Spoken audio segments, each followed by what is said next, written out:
Hey there, folks. Welcome into another edition of the Big Ten Hockey Report. Alongside former Ohio State standout Paul Caponigri, I'm Rick Pizzo. Should be an historic weekend, Cappy, and a ton of fun. I know both you and I will be on hand for Saturday's Penn State-Michigan matchup at Madison Square Garden. Yeah, I'm excited. It'll be my first time at MSG, and you can already feel a build-up talking to the coaches this week, and I'm sure the players are just as excited. Obviously, that's the second half of this two-game set. The first one played on Thursday night in State College. Then the teams will take Friday off and travel to New York City for Saturday's game.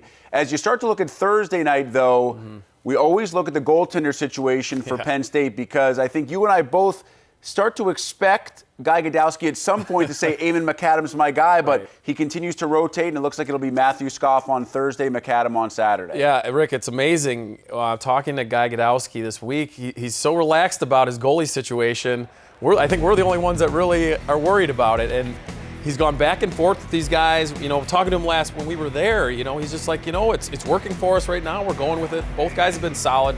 McAdam's numbers are better, but Scoff's numbers in the columns that matter the most, win-loss, are just as good as his, and they're going to ride it. It'll be interesting. We keep saying, how long is this going to last with these two guys? Are they going to finally pick a guy? But if they keep winning games, I don't see it changing the way he talks. It's also interesting to me that when we were there for the Wisconsin series, the rotation change happened because McAdam was nursing an injury, needed that extra day off. But the way it sets up now, McAdam plays on the bigger stage on Saturday night. I know the points matter the same against Michigan, but you could certainly argue it is a larger stage, and it's different at Madison Square Garden. I fully agree, and like we've said, I just for the coaching standpoint alone, I don't think he cares. I think even McAdam's going to be really happy and excited that he's playing. But in terms of their team, and I kind of like the mentality of that, hey, it's next man up, or if there's a little injury, Scoff's okay to play.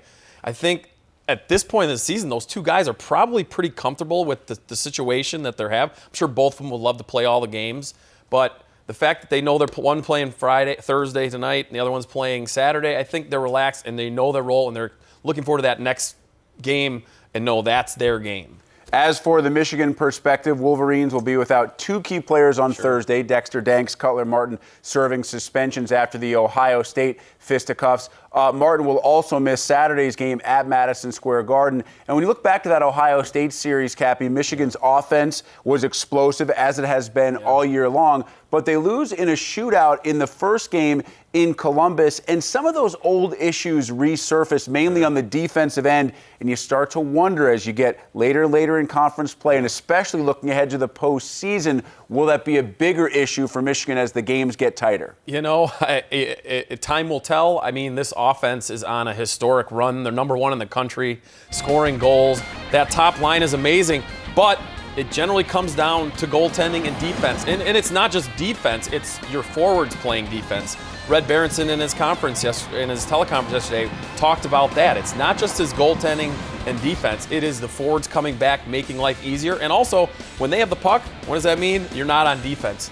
The other team's got to worry about you. So I think it's a combination of everything. I think Red Berenson he likes Steve Racine in net right now, but I think he's relying on his whole team. It's got to be a team effort, and how Penn State comes at you. It's going to be a very difficult challenge. To see what Michigan is doing offensively this year is just plain ridiculous when you call into consideration the fact that Zach Hyman had that monster year a season ago. He is gone. Dylan Larkin, after his freshman year, now an NHL All-Star with the Detroit Red Wings. Time for some series X factors. Let's start with Penn State. Who could be the difference maker for Guy Gadowski's team in this series? And it's funny. If you look at the stats in the last 6 games, Penn State's 4-2, and in all their wins, Andrew Sturtz, the freshman winger for them, has scored a goal. So when he scores, Penn State is winning games, and he's a guy that Guy Gadowski loves. He goes to the net hard. He just is a fun guy that comes to the rink, shoots the puck when needed to, and just is a hard-working guy and knows his role as a goal scorer, but does other things well for the team. Gadowski told us some hysterical stuff about Sturtz. He's listed at 5'8". He said he can't be 5'8". He's got to be 5'9" or 5'10". As for Kyle Connor, the Michigan freshman, this is debatable as an X factor, though, Cappy, because the guy seems to score every game. Right. The X factor would be if he didn't score. I mean, to be honest with you, he has been amazing. He leads the country now in points per game at 1.71, which is amazing. And, when you look at this, there's so many guys on him, but he's the key guy for Michigan. He kind of gets that engine rolling. Let's give you our Saturday schedule from Madison Square Garden. Auto Owners Insurance tip-off show leading up to the basketball game between the Wolverines and Nittany Lions.